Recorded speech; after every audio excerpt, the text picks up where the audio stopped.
All right, guys. Well, so I had kind of, I had another bad day, pretty much. I got a text message from my dad randomly, and he was like, hey, I'm in the emergency room again. This is the second time this week.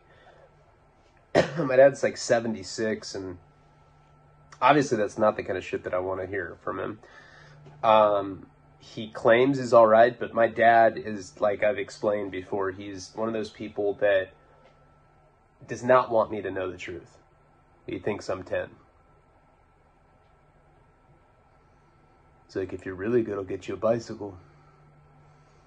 But I ain't telling you what's going on with me, buddy. I love you. All right, well, I love you too. What's up with that fucking bike, man? No, it's just, it was not, what's going on with him is he's got heart arrhythmia, and his heart's been out of rhythm. It's been hard for him to breathe, and he's gotten heart surgery before, and he was supposed to get it in January, but it's becoming, it's getting to a point where he can't manage it. Now, he downplays it. He's like, I'm like, can that kill you? He's like, oh, no. Nope, your heart's not even that important. I'm like, oh, okay. And I Google it. I'm like, how serious are heart problems? And there's a picture of some dead pigeon. I'm like, what the fuck? Hey, wait a second. This looks pretty serious, Dad. He just, he cares about me, and he doesn't want me to stress, but I don't know. I don't know if I'll be like that with Nico. Probably won't tell Nico anything. Be like, yeah, your dad was solid. Solid. You want to know what your dad did? Solid stuff that you'll know about someday. All right, sorry, I don't know what's up. Again, no monologue. Started saying random stuff. So, let's get into the story. This will be on YouTube. Please like, comment, subscribe. Check out patreon.com/Ryan Leone. The links will be in the pinned comments. And if you like YouTube, you'll like Patreon. It's the same, but there's a lot more content, and there's pictures, and my dick is on there. It is. I'm going to create a butthole tier for 500 soon. Not yet. I'm working on it. Think about how, seriously, I don't know if you've ever sent butthole shots to someone, but it's pretty intimidating. I was like, I'm going to do it for my upper tier, fuck it. And I and then I looked at my asshole. Have you ever done that? It's like looking at yourself in the mirror when you're on acid or something. You get all guilty. It's weird. All right, let's get into the story. Sorry. Ugh, all right. Whew. You guys ready? Ready for... Oh, I know what story. This is a good story. I don't know how much detail I went into this before, but yeah, let's get... Okay, so let me explain something really quick about this story before I always do that, but whatever. So, this story, maybe 2-3 years ago, actually it was when I got out of Lompoc, right after, so it was 2017. My friend Patrick O'Neill is a writer that I'm friends with. He asked me if I could give him a short story for this magazine that he works for called Sensitive Skin Magazine. You can Google the story. It got published in this magazine. And I forget what I called it. I think I called it Ghosts or something. So I basically fictionalized this story.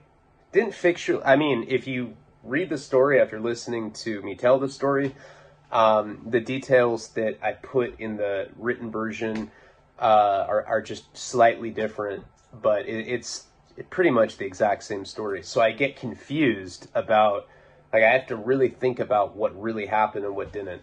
I think in that particular, on the written version of it, I talked about stealing my mom's credit card to go out to Massachusetts. And in real life, that's a separate time. I kind of consolidated 2 different times. Later on in the storyline, I do steal my mom's credit card to go out to New York. But this particular time, that wasn't the case. I don't know. I thought it would sound better on the written version. So just to clarify that. So what had happened, where we left off last time, is I was on acid, with Kate. And like I said, I'd done acid a handful of times in Boston, and I'd done it a bunch in high school. For some reason, she hadn't done acid with me when we were out in Worcester together. Mushrooms a bunch of times, not acid. We ended up doing acid at that Lemon Tree Inn place that I explained in the last video, where they kept the kid from Alpha Dog hostage. And then we decided to go for a walk. We walked for hours. And by we were going up into the hills of Santa Barbara, because I always like tripping with like a panoramic view of a city, or just anywhere out in nature where you can see like the town below. I like that. I think most people like that. People are like, oh, nature? Whack, bro. I'm trying to trip in my apartment. And there's not that many people that are, at least the people I know would definitely rather trip outside. A waste of time explaining that. So when it starts kicking in for her, she starts crying and she tells me that her dad molested her. Now, obviously, I cared about this woman. I love you so much, poo-poo daddy. I cared about her greatly. To hear that she was molested by her dad, in my mind, especially because I was on acid, I legitimately wanted to kill the guy. And I told myself that I was going to. And I'm crazy like that. Like, I'm not tough. Big difference, but I'm not all the way there. Nuh-uh. Yeah. Seriously, I'm a J-Cat. But you guys knew that. So I end up calling him. His name was Jeff. And I tell him I'm going to kill him. So I was like, hey, man, I'm going to kill you. It was way more heated conversation than that. And he told me that he was a criminal defense attorney and that he represented the mafia and blah, blah, blah, blah, blah. I'll have the mafia kill you. So what? The mafia? Fuck your mafia. What's up? So, Kate was there when I was like explaining to her in detail. I was like, yeah. And I was getting like really graphic. I was like, I'm going to come on his face. So, take Polaroid, send it to his wife, be like, he wanted it. He wanted to come on his face. Because he said that he thought I looked like a mafia dude. This kind of shit he's into. No, I was basically telling Kate that I was going to go out there. I was going to kill him. And Kate's like, oh my God, poo-poo daddy, it sounds so dangerous, but okay. No, she was crying hysterically, and later in our relationship, she would kind of like recant the testimony and say that she made it up. She's like, oh, shut up. I was on acid, she said it, like later she's like, yeah, I was on acid and I made it up. I was like, so when you take hallucinogens, you just decide to start lying about your dad raping you. Oh. Me too. If I take too much. Me too. I get it. I think she was just embarrassed about this whole situation because I told her that I was going to kill him and she was still tripping. So she wasn't in a state of mind where she could like tell me not to do it. And she was hallucinating, biting her lip. And that night is kind of a blur. But what I do know is that we ended up going back to the hotel. Now, good LSD lasts for 14 hours, 15 hours, 16 hours. We're probably like 4 hours into the trip by the time we got back to the hotel. Maybe like 5 or 6 hours. I don't know. Something like that. Still a lot of time left. For us to, for before the acid wore off. Somehow, because remember I had all the money from the savings bonds that I'd stolen. We're like living, like at that time, like money was nothing. Our whole hotel rooms were like filled with the most useless shit. They were like stuffed animal dice, like furry dice that were like life-size furry dice. What needs that, you know? And like I just had stacks of this kind of stuff. Because we just, you know, that's what happens when you give an $80,000 to an 18-year-old. Somehow I got a ticket, because I didn't have a car at that point.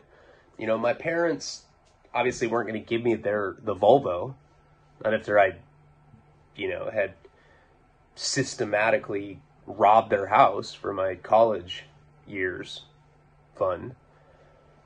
So we didn't have a car yet. Later we got one, but at that point we didn't. So I remember I'd taken a cab out there, and in my mind, I'm like, okay, I'm just gonna go out there with the skateboard, and I'm gonna hit him kid style, in the movie Kids, and that's that. Like in my mind, not even for 1 second did I think about the consequences of killing someone. Like that might be a bad idea, bro. You're not supposed to kill people. But no, I was on acid. I was like completely fried out of my mind. So I ended up taking a cab out to Santa Barbara Airport. Santa Barbara has this really tiny airport. It has like Spanish tile roofs. It doesn't even look like an airport. I don't even think it is. It's like some cartel members like ranch, and it has like landing pads for commercial air. I don't know. I'm sorry. I'm just trying to be funny. It really doesn't look like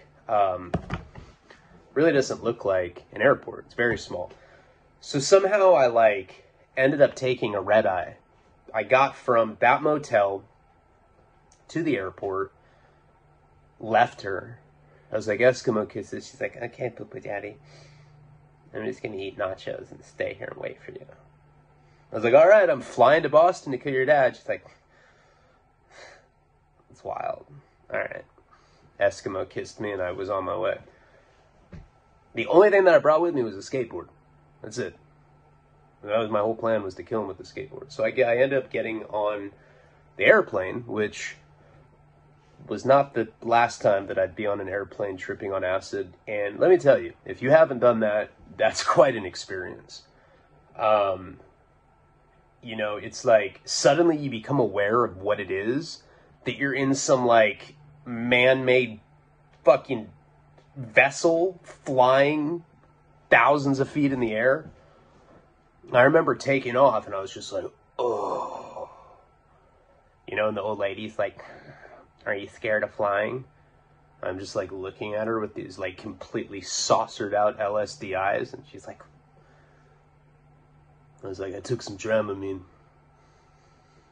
Sorry if I look weird. She's like, oh no, where are you going? I'm going to New York. My daughter just started working there, and I'm really excited. I'm going to go look at her new place. What are you going to do? I'm like... And I've always been one of those kind of people that will tell strangers, like, exactly what I'm doing. I mean,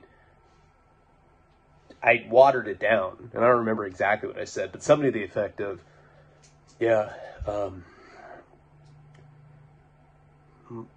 my girlfriend's dad sexually assaulted her when she was a little girl. I'm going to go out and get vigilante justice out there. And she's like, are you playing with me? I was like, yeah. Yep. She's like, weird. Okay. She like put on her little cheap headset or whatever, you know, that they give you on a flight.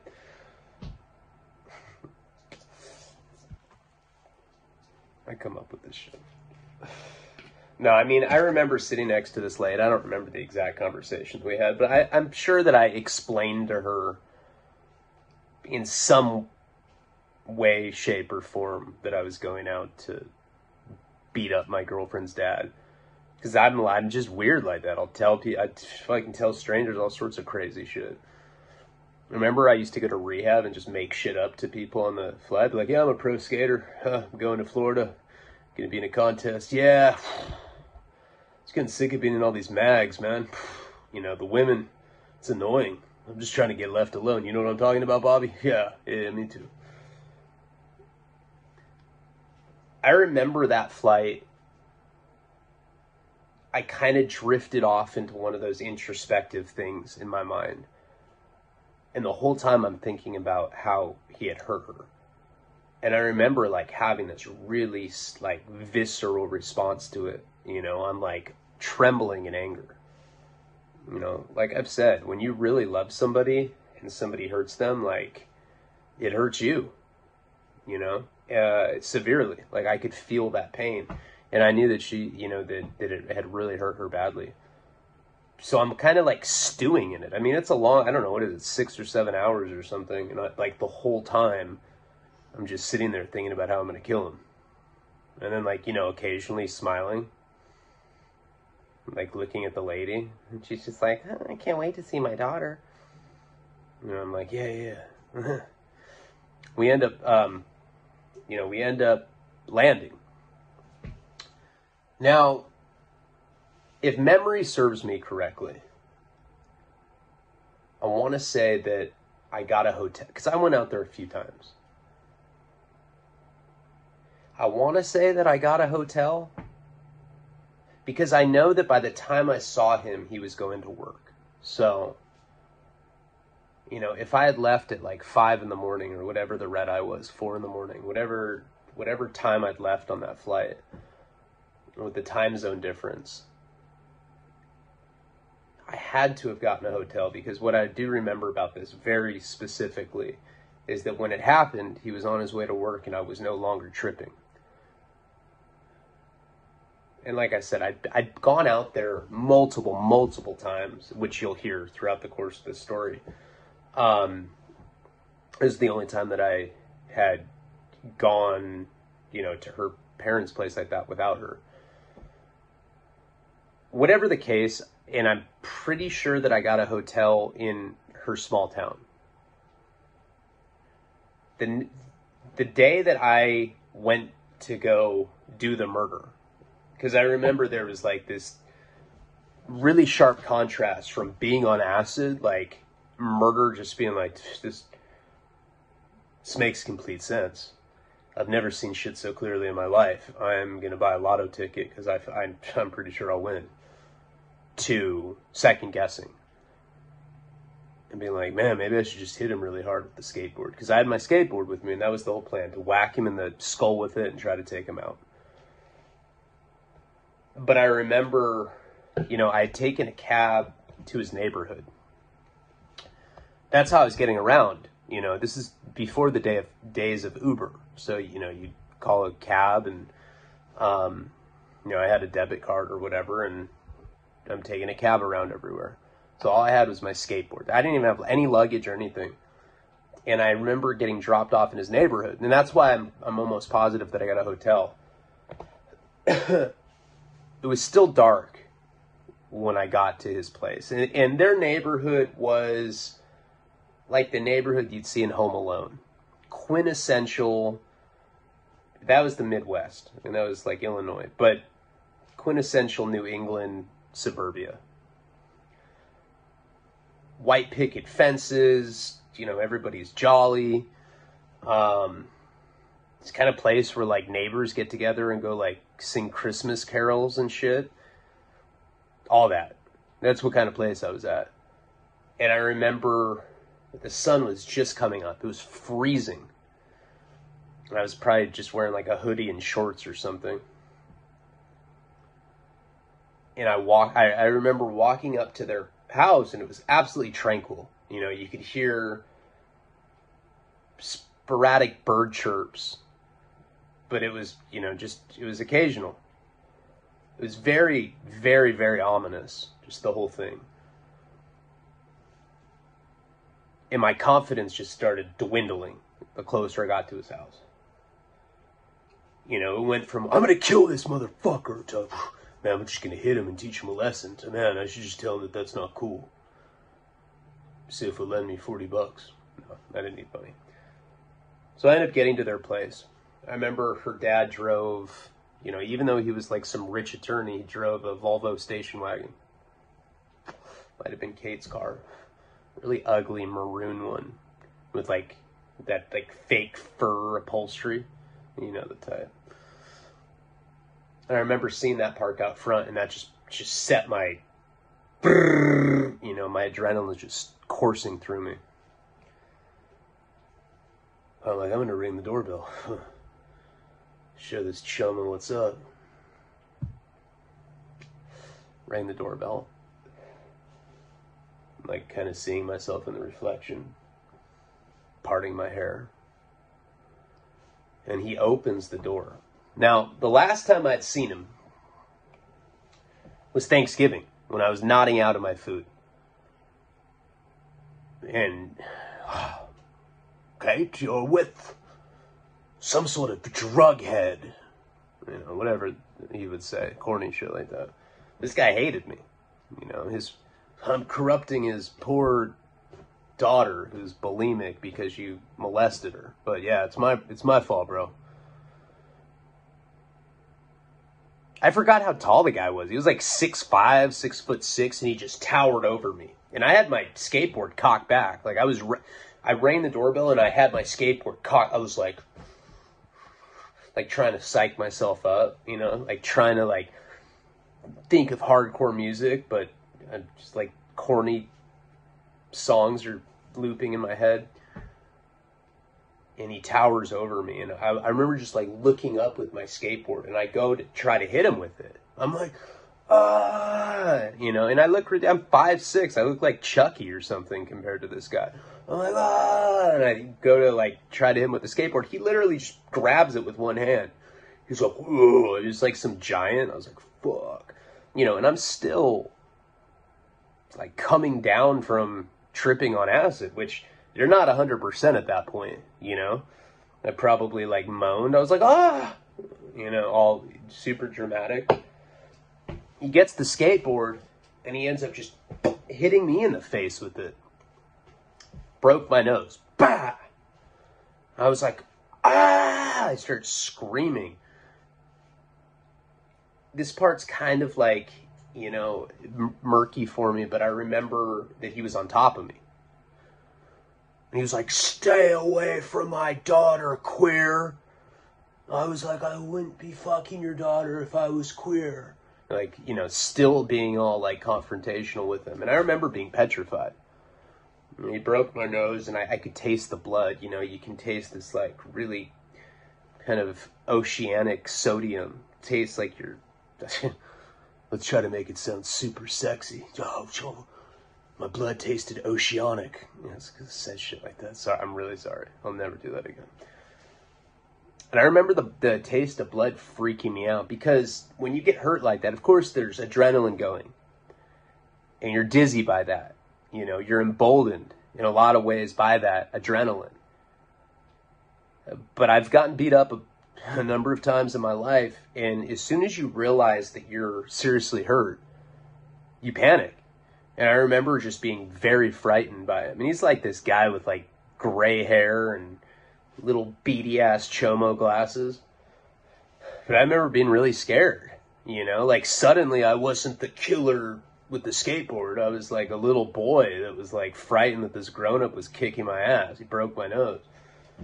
He's like, stay away from my daughter, queer. And he just kept saying that. And I was like, what's queer? What do you mean what do you mean queer? No, I was crying. You know, I was like, oh, all right. Shaking me. My head was like all like listless, like hitting the driveway.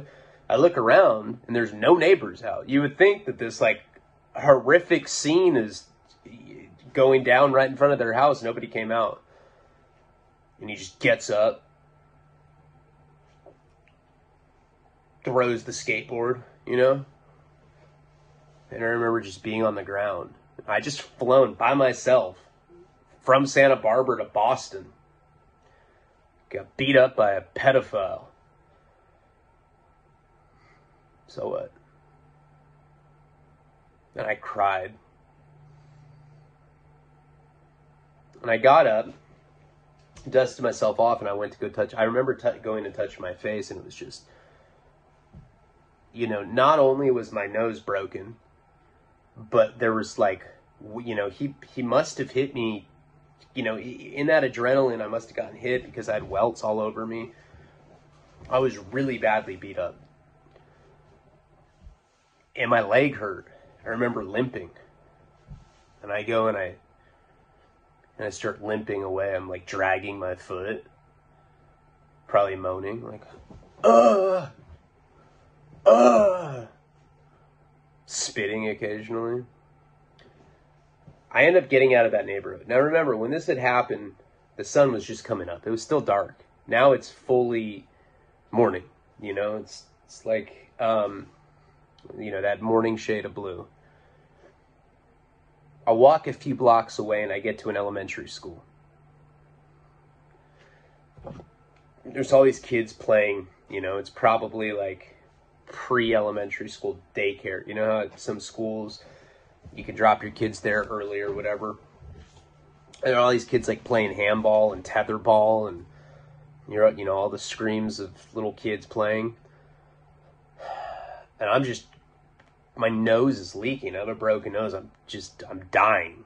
I'm like dragging myself into this school. And I remember a few kids saw me and they just, you know, they were freaking out. I looked like some cannibal zombie or something going into the schoolyard.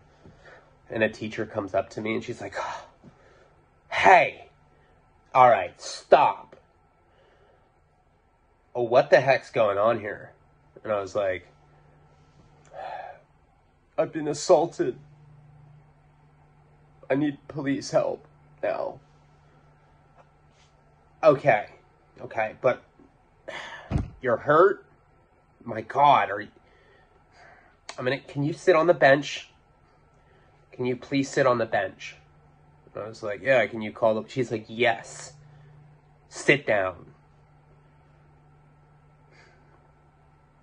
I'm so delirious from like coming off the acid, probably exhaustion because I've been traveling like that, and getting beat up, and all the adrenaline that I just, you know, had expelled right before this.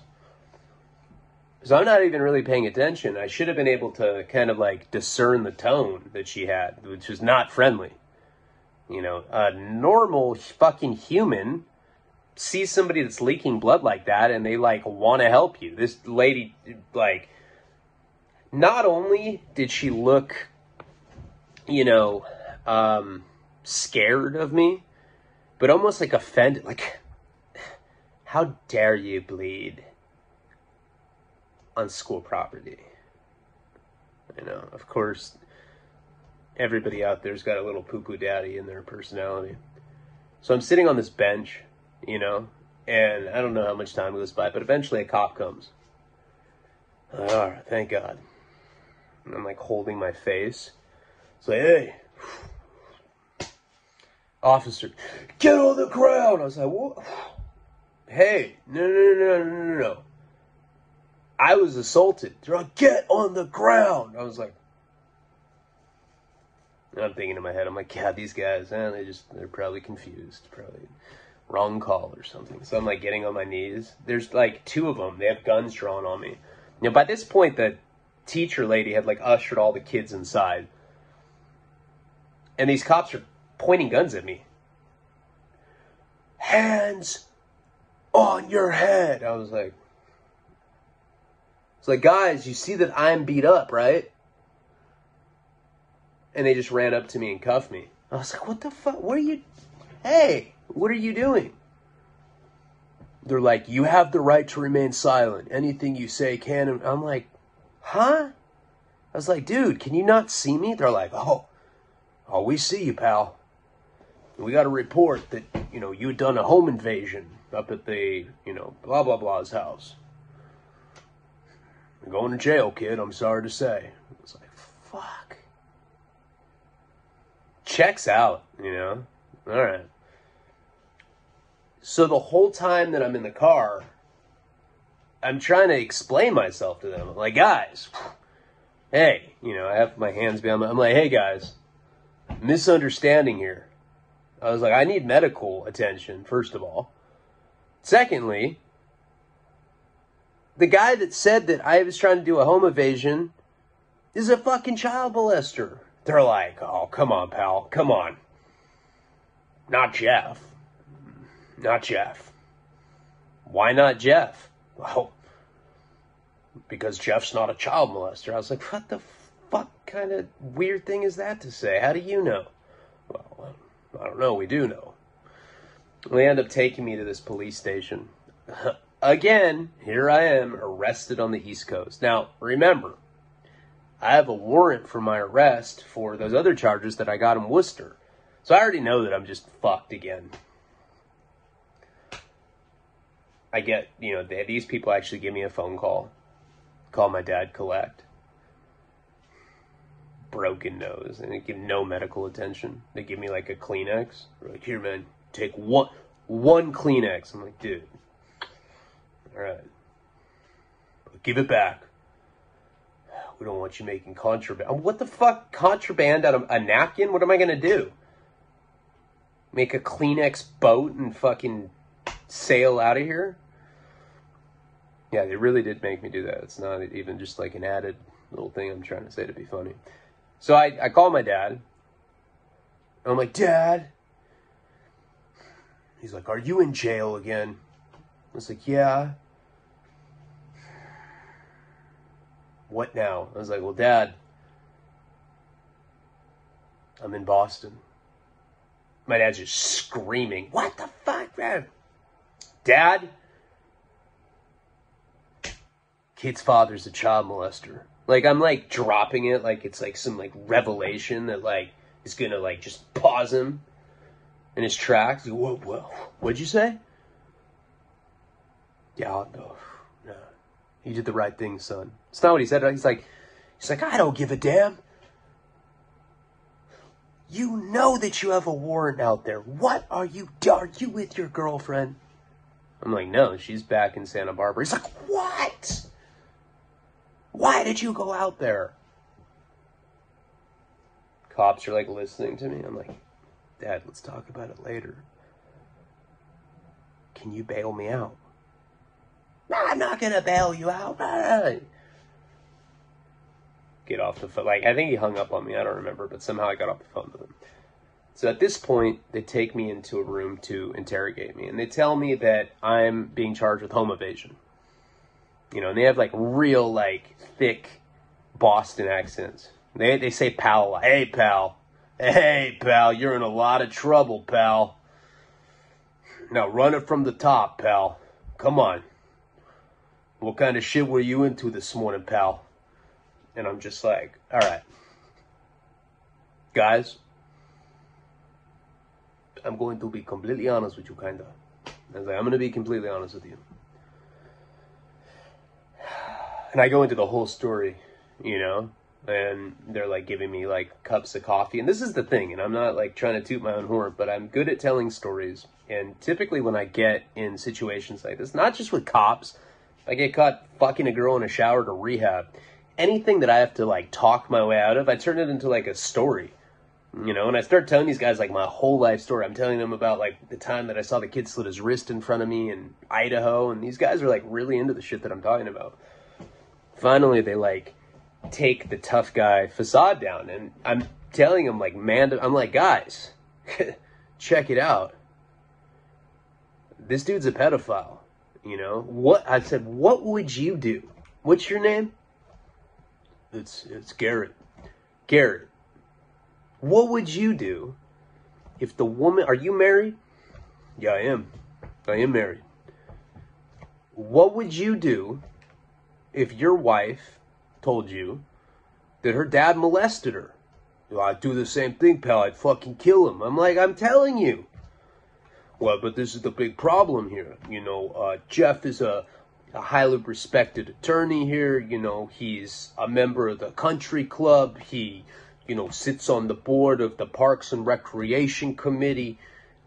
Kid, what are you? You're like some skinny junkie kid from the West Coast. Nobody's going to believe you. And he's trying to press charges. And do you know what home invasion carries out here, pal? You're looking at 30, 40 years in fucking prison. Yeah. I'd say you lawyer up, man. They're being cool with me, though. And I'm just like, tried to talk my way out of it. I mean, It's one of the few times in my life that I've actually like been honest to a cop and like legitimately thought that my honesty was going to help me. This particular situation, I think it did, because I could tell that they liked me, they felt bad for me, they believed me. I was saying it with conviction. You know? I was like, you can tell when somebody's full of shit, when somebody's not. Like, I was so passionate about what I was saying. There's no way I could be lying. And this guy knew that. You know, I wish there was more we could do for you, kid, but there's not. We got to put you back in the cell, and you know, the toilet's not working. If you got to poop or some shit, you tell us. You tell us, and we'll let you shit in the sink, okay? All right. I'm sorry. All right. So they bring me to this holding tank. I'm tripping. I'm like, all right. In my mind, I'm just like kind of playing the tape through a little bit. I'm like, okay. I'm going to trial. I'm not just going to take 30 or 40 years in prison or whatever.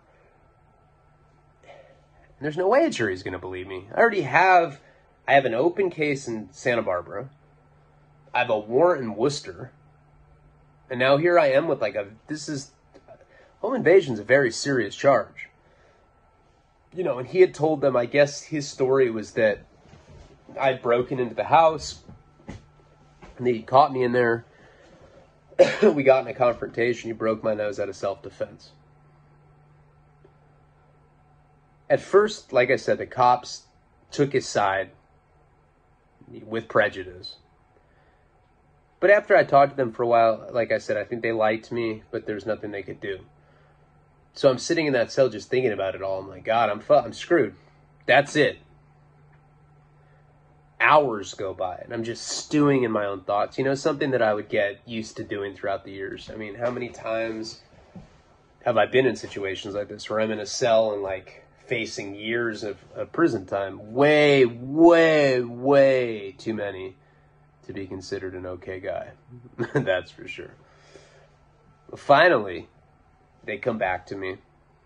They go, hey, Leon. It's Leone. Come here, Leone. Come on. All right.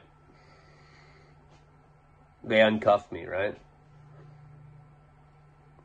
Yeah, at that jail, it's the same as like being in the hole. Like they have to cuff you when you're like leaving like the holding tank or whatever. And they take me to this like other area and uncuff me. And like the same place that I'd made the phone calls. And then they just took my handcuffs off. And I was like, what the fuck? They're like, all right, so are you willing to get on an airplane right now and never show your face again in Boston? I was like, what's the catch? There's no catch. We're going to put you on a plane. You're going to get the fuck out of here. That's what's going to happen, pal. Now, I didn't dare say, what about my warrant? I was like, yeah, all right, yeah, let's do that. Now, you got a promise on your mother that you're never going to come back here. You're not going to try any weird shit. He's willing to drop the charges. We won't even file them if we can guarantee him that you're on an airplane and that you're headed back to California. Now, of course, this is what had happened. You know, I told these cops, I told them in the interrogation room, I was like spilling the beans. I'm like, look, he's a chomo, and, you know, he's mowed once, he's going to mow again, and he's got to be stopped. And I was like, and I'll tell you something, Garrett. I'm going to tell you something right now. If I got to go to trial, I'm exposing that pedophile. I don't give a fuck, man. Hate sex offenders. Oh, yeah, me too. Yeah, amen, man. Yeah, me too. Robert, you hate him? Yeah, for sure I hate him. And what I think happened is I think that they had let him know, like, hey, the kid with acne is telling us stories about how you molested your daughter. And he's talking about how he's going to go public with it. Like, if you go to trial, just you gotta know, Jeff, You got to know this kid's probably going to talk about this stuff out loud. It could look very, very bad for you. Sounded like Bugs Bunny. And so that's what I think the situation was. So anyway, make a long story short, because it's late. See, but I wanted to get something to you guys. They end up escorting me out of there. So, I'm like in their police cruiser car, and they end up taking me to the airport. Now, they took me all the way to Boston. We're probably like, 45 minutes, an hour north of there. I think north. We're close to Connecticut. We're close to Hartford, Connecticut. And, the whole time I'm cracking jokes with them now, And I don't once bring up the fact that I have the warrant. Like I said, what I think is that they never ran me or anything. I think this was just a small town little, police station. Probably like most cops, they didn't want to do paperwork. This guy, Kate's dad, just wanted it to go away. After he started seeing that I was going to call his bluff and I was going to put his ass on blast. So, we're joking and, they're telling me like all about their life and being a cop and, just about all the, I don't know, just have a conversation while we get out to the airport. And it's all good. And we get there and they're like, hey, I fucking like you, kid. Good luck to you. I was like, are you going to come inside the airport? Nah, come on, man. I try. I know you're not going to make us look stupid or nothing like that. Good luck to you. Bye, Garrett. Bye, Robert. All right, guys. And I didn't have my skateboard anymore either. For some reason, they had I don't know, I never got it back. I remember losing it. I was mad about that. I was like, oh, cares about dodging the home invasion charge? What about the fact that I lost my skateboard? That's bullshit. Fuck that. So they don't come into the airport with me. I just go in the airport. I'm like, all right, guys, see you later. Walk into the airport, go into the public bathroom, probably beat off, just because I do that compulsively. Doesn't matter where I am. Probably kill about an hour. And then I go right outside and I hail a taxi. I'm going to kill this guy. There's no way that I'm not going to let this dude get away with that. Or that I'm going to let this dude get away with that. I came all the way out there. There's no way. I don't care. This is how dumb I was back then. He ends up dead? That's weird. You got any suspects, Garrett, Robert? Nah, Sarge, we got nothing. I don't know. It's a cold case. Let's file it away. I would have been busted for sure. So I ended up taking a cab back to this guy's house. An hour, whatever, however far it was. I don't know what time it was, but I want to say it was like early afternoon at this point.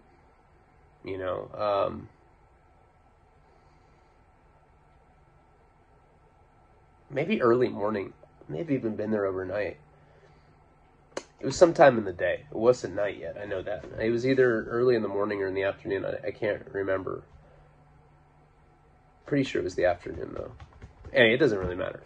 So I get back. I take a cab and I get dropped off at the end of the street. I don't even have a plan in my mind. I'm just so mad at the whole situation. I don't have a skateboard either, right? I don't have that anymore.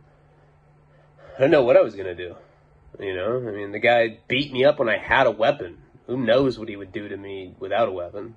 Or I get butt fucked or something. I had to throw that in there. So I end up getting to his house. The car's not in the driveway. And so I'm like, all right, I'm gonna, sneak back around, hide in the house, maybe find a knife or something. I'm gonna whack this dude. This dude molested my chick, If you'd say, you're a psychopath. Well, all right, I don't know. That's how I feel about it. People like that should get killed. Don't kill anyone and blame me. But, just my opinion. It's for entertainment purposes only. So I end up breaking into the house from the backyard. And I go in there and like I said, I'm just gonna hide, wait for him to come back. And the way that I'd broken, it was like sliding glass doors with like, you know, like a screen was like slightly open, and I just broke my hand through and I opened the screen door.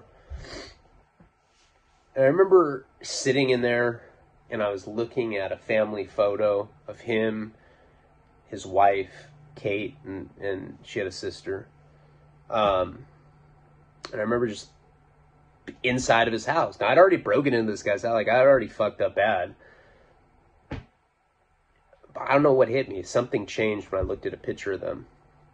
And I was like, I don't know.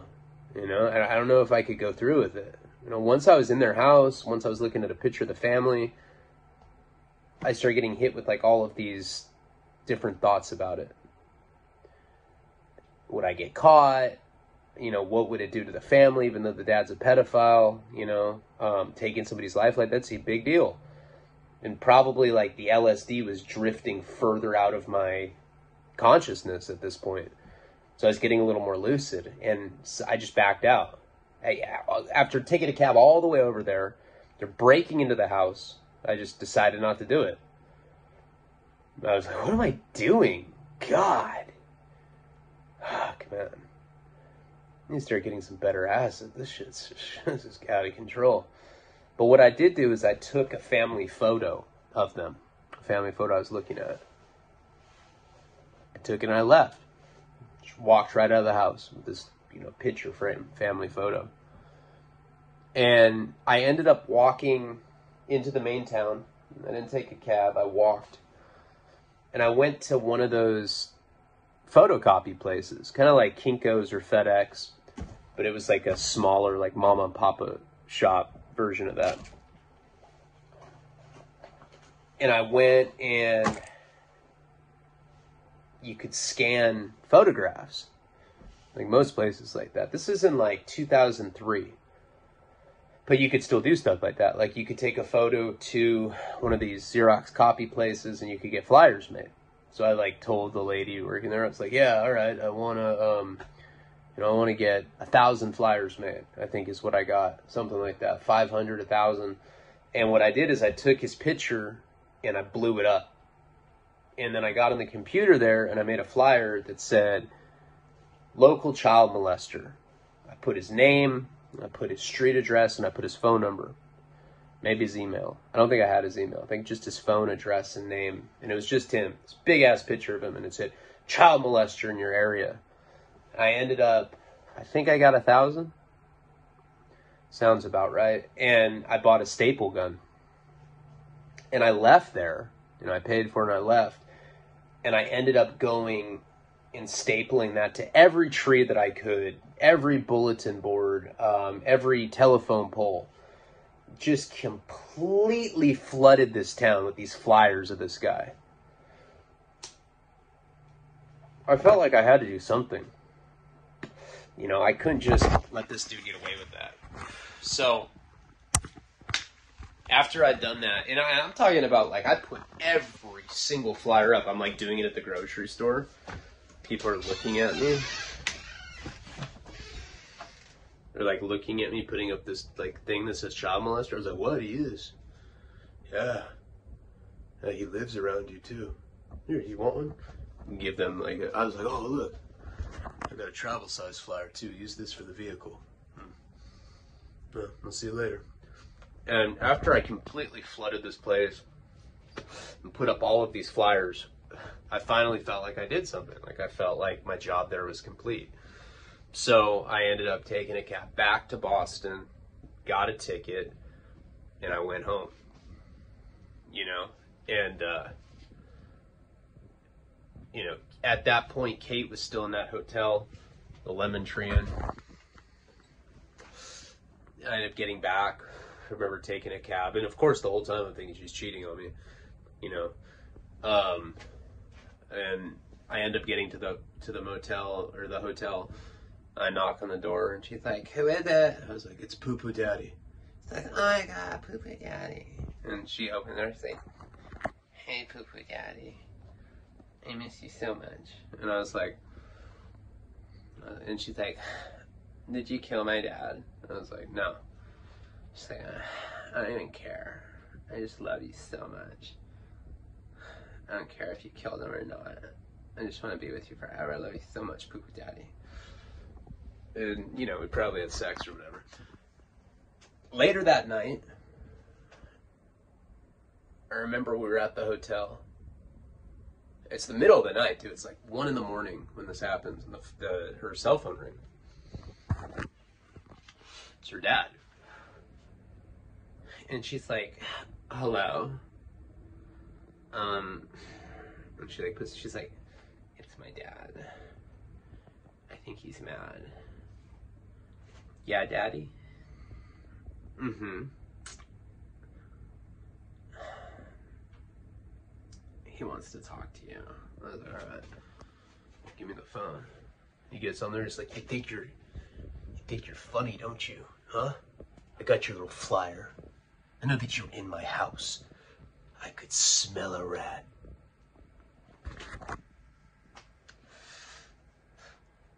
Thought he was like in Donnie Brasco or something. It was the weirdest shit. I was like, oh, who talks like that? So he goes, listen to me, and you listen to me real good. I'm gonna have my mafia friends come, and they're gonna find you in any corner, in any gutter that you're crawling in, and they will kill you. And it will be glorious. I was like, I gotta go. And I hung up, you know, and didn't take it seriously, you know.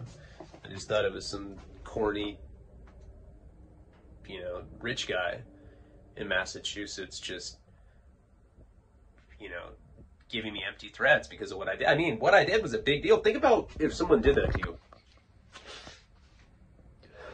You know, if it's not true, that's one thing. I'd still be furious if somebody did that. But think about if it's true, which this was. Like, he really did that. And, like, now the entire town, it's the kind of thing that no matter what you say, there's always going to be people that are going to be like, yeah, that guy's a chomo. You know? I fucked his reputation up for life. But again, I thought it was an empty threat. And you'll find out what he did for retaliation in the next installment of the Boston series. And yeah, that was difficult for me to do. I have a lot going on in my mind. Hope you guys enjoyed it. Please like, comment, subscribe. Check out patreon.com/Ryan Leone. There's a picture of Poo-Poo Daddy on there. I appreciate and love you guys. Thank you for all the messages, emails, butthole shots, everything that you guys did to make me feel better for my dad. I appreciate it. And he's out of the hospital now. He's doing better. I just want you guys to know that I do appreciate the support.